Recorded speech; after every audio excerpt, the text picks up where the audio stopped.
Soul Simmers, and welcome to a brand new speed build. We're doing yet another build for the Builders game. So again, little recap for those of you who have missed it so far.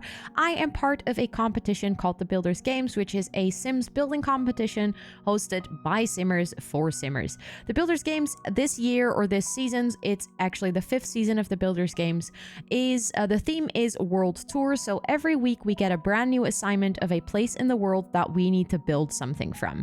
And this week's assignment was South Africa, and I was super excited for this one because it's a place that is still on my bucket list to visit. I would really love to go to South Africa at one point, and it was so interesting to do the research for this one because it's just a really interesting place, and I love learning about new cultures. I love learning about new places in the world, kind of learning about, you know, the lives of people that live there. And I was very lucky that I actually have some friends or some people from the community that are from South Africa. So I had like first-hand experience that could help me out on this one, which was really cool.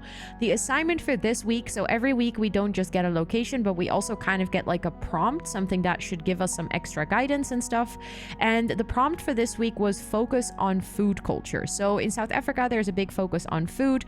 It is used to celebrate, to mourn, to share experiences. It's basically a very integral part of the South African culture, and this build should kind of represent that. So I think the title was At the Dinner Table.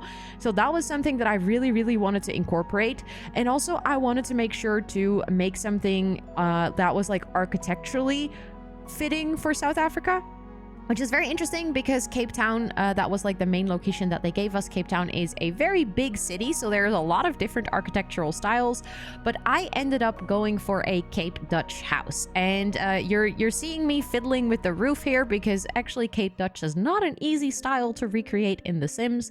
So for those of you who have never heard of the Cape Dutch architecture, it is an architectural style mostly found in the Western Cape of South Africa, but modern examples of the style have also been exported as far as Western Australia and New Zealand, typically on wine estates. The style was prominent in the early days of the 17th century of Cape Colony.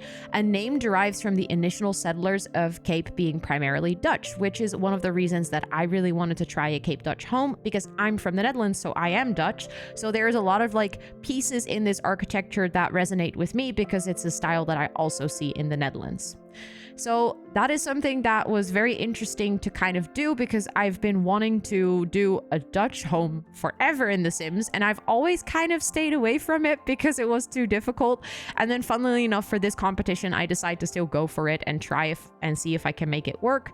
And it was definitely a hard thing to do. You will also see in like a couple of seconds, there's going to be a jump in the video where you can now see that I used kind of like this warmer brown texture on the roof, and I'm experimenting with all kinds of additions and debug items that you can see in the front, and I'm really trying to figure out how to make this roof look good. And you'll see actually a little jump in the video in a second because I decided over the weekend, I was building this on Friday in the last bit of my stream. I was experimenting with roof like pieces and trying to get them on the right height and trying to make it look good. And then over the weekend I was like, you know what, since this is going to be such a big experiment, I don't want to waste too much time on the stream on Monday. I want to make sure that we use our time effectively. I decided to kind of experiment with some roofing shapes over the weekend and see if I could make it work. And then I was like, you know what, if something works, I will recreate it on stream. This is where you can see the jump. All of a sudden the roof texture is a darker brown, and also you can see that the roofing pieces are actually in place. And this was because when I was on stream on the Monday and I was like, I'll recreate what I've done before, I realized I could not for the life of me recreate what I did. It was so frustrating. I literally made something over the weekend and it was so complex. It used so many different roofing pieces that I was simply not able to do it again. Luckily, I saved the build to the gallery, and luckily I made sure to not delete my progress so we could kind of just download it again. And we ended up using the shell that I built over the weekend because I simply wasn't able to make the roofing again, apart from like dissecting it and looking at this build. But then we all figured, you know, we're just going to use this version because I've already made it and it's going to save us a bunch of time. This build ended up taking 3.5 streams, which was like 10 to 11 hours. So I'm really glad that we ended up using the shell that I made over the weekend instead of trying to use more and more time to still get it fitting, because it was literally so impossible. I struggled so badly, and I laughed at myself so much for realizing that I created something that I then could not recreate again because the roof was so many different pieces. I also really wanted the top floor to be functional. So the roof looks fairly simple, but even the main, like the big darker brown piece without the bump outs and stuff, that is already consistent of multiple roof pieces, so you can actually play on the top floor, which is a lot of fun to do, but also, boy, this was a challenging roof to do. If you are a simmer that is like a pro builder and you're looking for a good challenge, I highly recommend the Cape Dutch architecture because it's such an interesting challenge and it really pushes you out of your comfort zone. Again, I have people from South Africa in my Twitch chat, so they also helped me a huge bunch on making sure that this felt realistic. We spent a lot of time figuring out the windows and seeing what worked and stuff, and it was so nice to have people there just looking at it, being able to tell me, oh, actually, this is something that you would never see here. This is something that we actually see a lot. It really made me feel confident in the fact that I was building something that was true and representative of South Africa itself. And that was so fun. I learned a lot about South Africa. One of the things that you'll see later is that there is going to be like a little porch in the front and a little porch in the back, which actually in South Afrikaans is called a stoep. And the fun thing is that the word stoep, we also use it in Dutch, but for us it means the sidewalk. But basically in South Afrikaans, it means patio. So that was a fun thing to learn. We had a lot of fun learning about the culture in general from the people in chat, but also just from online articles and just in general, like learning about the history of South Africa. So if you were ever interested in joining one of the streams that we're doing for the Builders games, it's not just about the Sims building, it's also very much about exploring different places in the world, and that is super, super, super fun. With this build, you'll see me later that I start to landscape, and we were kind of trying to figure out what we wanted to do with this build in general, because I wasn't really sure if I wanted to build a family home, because a lot of the places that I found that use this architecture nowadays are not necessarily family homes, but more like public places. So I was trying to decide how I was going to fit in the theme of food culture and around the dinner table and all of those things, how I was going to fit that into a build like this. And then I was like, you know what, maybe it can be a restaurant. So that was the first thought. Then from there, we kind of build upon that. And I realized, you know what would be fun if it was a bed and breakfast. So if there was a person living here and they would be renting out rooms upstairs. And then I started landscaping, and I started kind of like dividing the whole lot into quadrants, simply because I placed it on quite a big lot and I wanted to make sure to have space for landscaping as well. And funnily enough, some people from Twitch chat then said, oh, you know what this really reminds me of? It reminds me of Babylonstoren.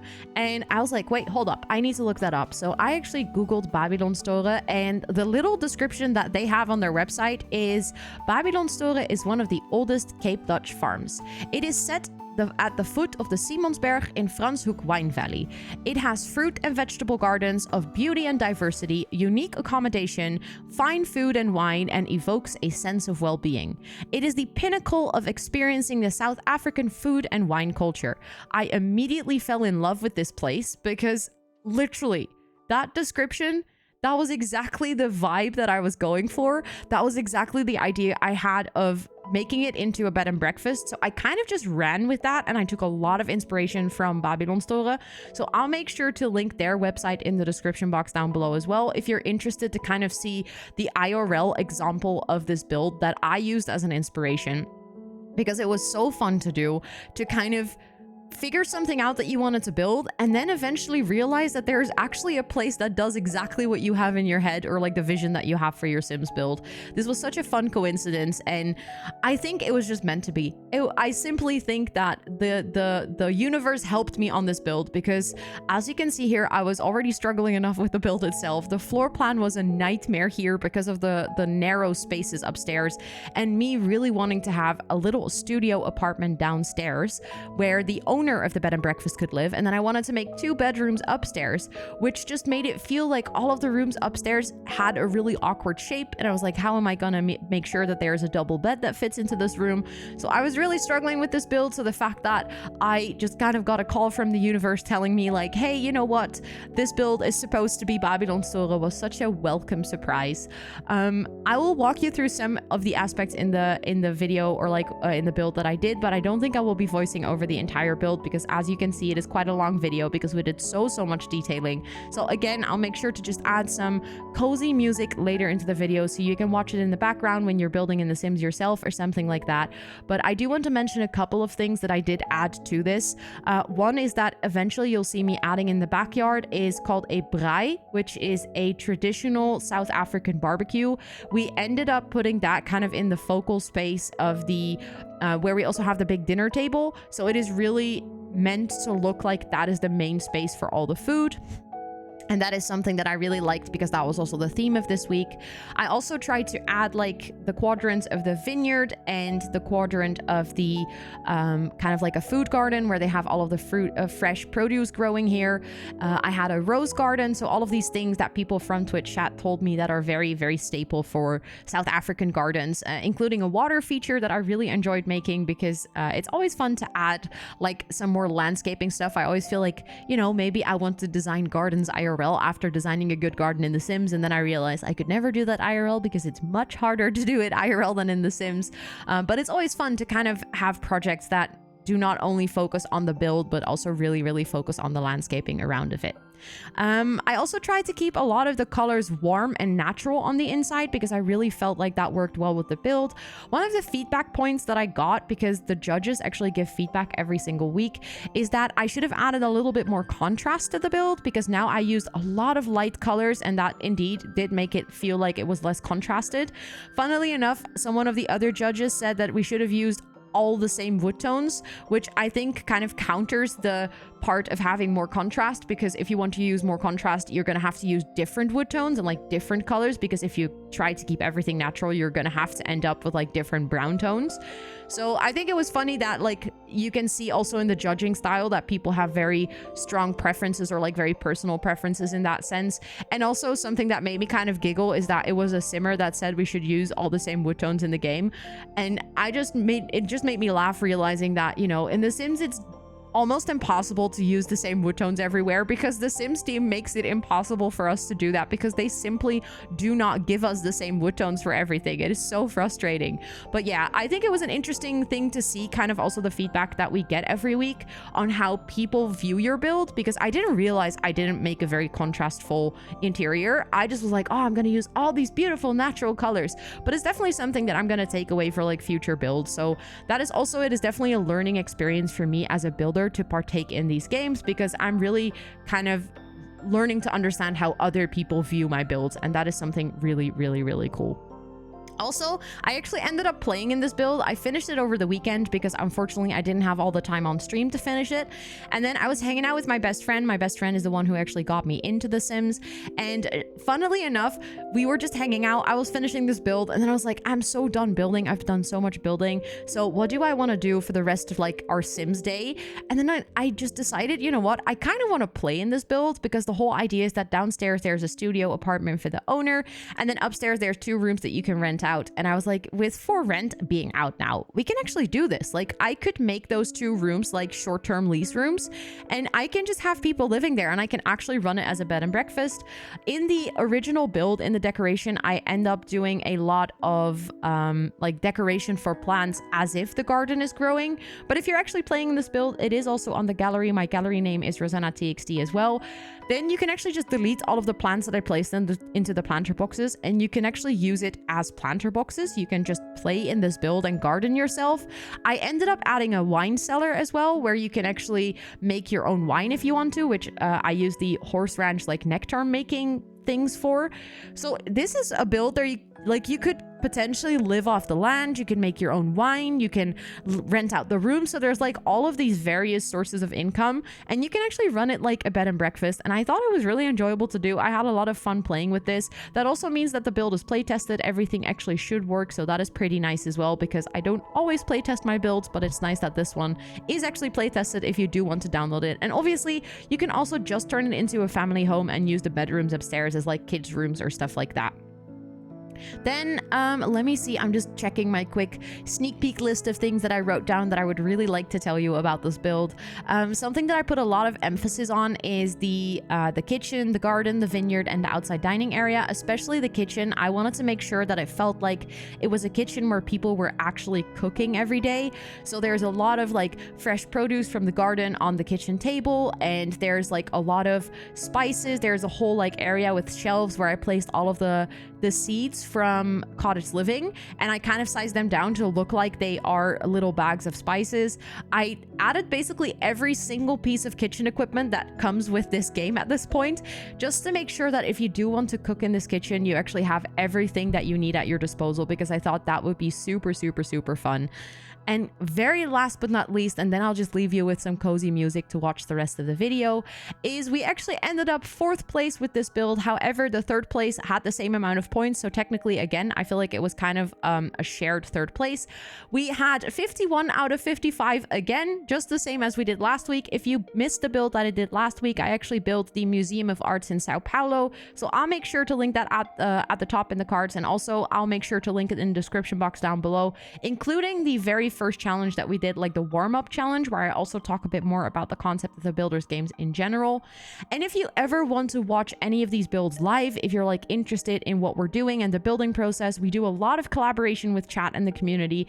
Feel free to come join my Twitch streams. I live stream every Monday, Wednesday, and Friday from 7 p.m. to around 10:30 p.m. CET time. So also very friendly for my US time zone friends, because for most of you, that's like middle of the day towards like your lunchtime and stuff.